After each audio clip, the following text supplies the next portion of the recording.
भारत में पिछले कई साल में जिस सेक्टर में सबसे ज्यादा प्रगति देखी गई वो सर्विसेज सेक्टर है। सॉफ्टवेयर से लेकर होटल, ट्रांसपोर्ट तक सब में उम्मीद बनती हुई नजर आ रही है। हालांकि कोविड के दौरान इस सेक्टर पर बहुत मार पड़ी, लेकिन अब ये सेक्टर बेहतरी की ओर है और अगर $5 ट्रिलियन के सपने को साकार करना है तो फिर वहां पर इस सर्विसेज सेक्टर का भी बहुत महत्वपूर्ण रोल है। दिल्ली एनसीआर के कौशाम्बी इलाके में इस रेडिसन ब्लू होटल का कारोबार 2 साल से बिल्कुल ठप पड़ा था। होटल के बड़े अधिकारियों के मुताबिक 90% तक बिजनेस खत्म हो गया था, लेकिन अब चीजें पटरी पर आनी शुरू हो गई हैं। मई का महीना बहुत अच्छा गुजरा है, 70% तक बिजनेस वापस आ गया है। इन्हें उम्मीद है कि इस साल के आखिर तक 100% बिजनेस वापस आ जाएगा। अब जो है ये जो बिजनेसेस हैं अब वापस से ट्रैक पर आना शुरू हो गए हैं। जो रौनक है वो फिर से आने लगी है होटलों में, और ऐसे ही एक होटल में हम मौजूद हैं, दिल्ली एनसीआर के रेडिसन ब्लू होटल में इस वक्त हम मौजूद हैं। और आप देख सकते हैं तस्वीरों में जो कुछ दिनों पहले तक कोरोना काल में जो तस्वीरें हमें देखने को मिलती थी, होटल जो है वो वीरान रहते थे, लेकिन अब धीरे धीरे रौनक जो है वो अब होटल में आने शुरू हो गई है। अप्रैल और मई में things are kind of getting changed, काफ़ी सुधार आ रहा है चीज़ों में। अगर मैं बैंक्वेट के फंक्शन में भी करूँ, अभी कोई रिस्ट्रिक्शंस है नहीं, और बाहर से भी डिफरेंट कंट्री से पीपल हैव स्टार्टेड ट्रैवलिंग, और रेस्टोरेंट्स में भी लोगों ने आना शुरू कर दिया है। So all in all things are on very very positive trend.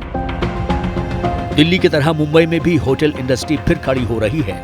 Mumbai के मीरा रोड इलाके के होटल जीसीसी के मालिक अजय सैनी इन दिनों काफी खुश हैं। इन्हें उम्मीद नहीं थी कि कोरोना की वजह से पटरी से उतरा होटल बिजनेस फिर इतनी जल्दी खड़ा हो जाएगा, लेकिन अब ऐसा हो रहा है। एक वक्त ऐसा आ गया था जब होटल में काम करने वाले 300 कर्मचारियों की सैलरी पर संकट आ गया था।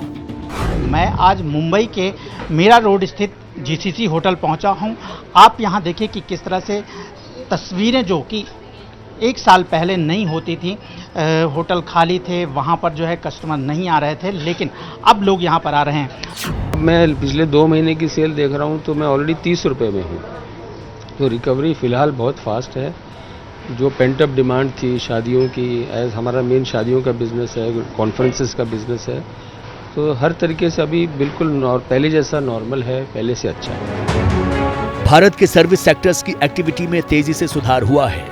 S&P global India services PMI business activity index के मुताबिक मई महीने में भारत के सर्विसेज सेक्टर की एक्टिविटी पिछले 11 साल में सबसे मजबूत स्तर पर रही है।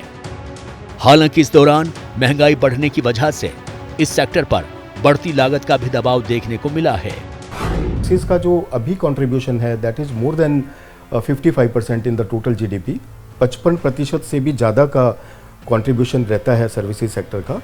तो उसको स्ट्रॉन्ग करने की ज़रूरत है कि हम जब आगे बढ़ें, जब हम $5 ट्रिलियन का इकॉनमी हासिल कर पाएंगे, तब कम से कम जो सर्विसेज सेक्टर का कंट्रीब्यूशन है वो 1 ट्रिलियन से कम नहीं होना चाहिए। कोरोना काल में किसी सेक्टर ने हमें संभाला है तो वो कृषि सेक्टर है।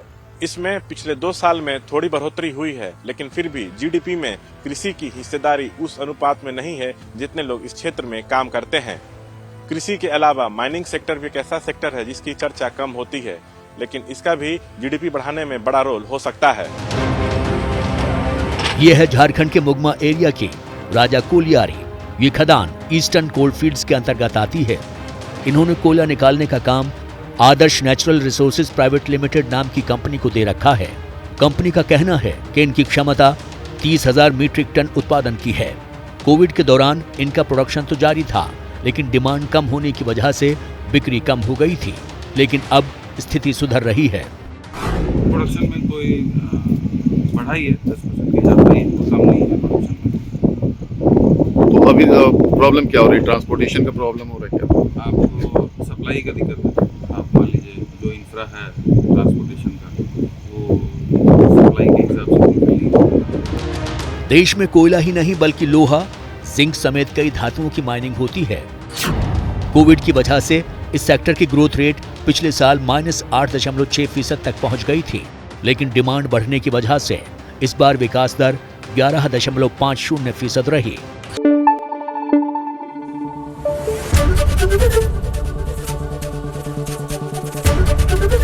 एबीपी न्यूज आपको रखे आगे।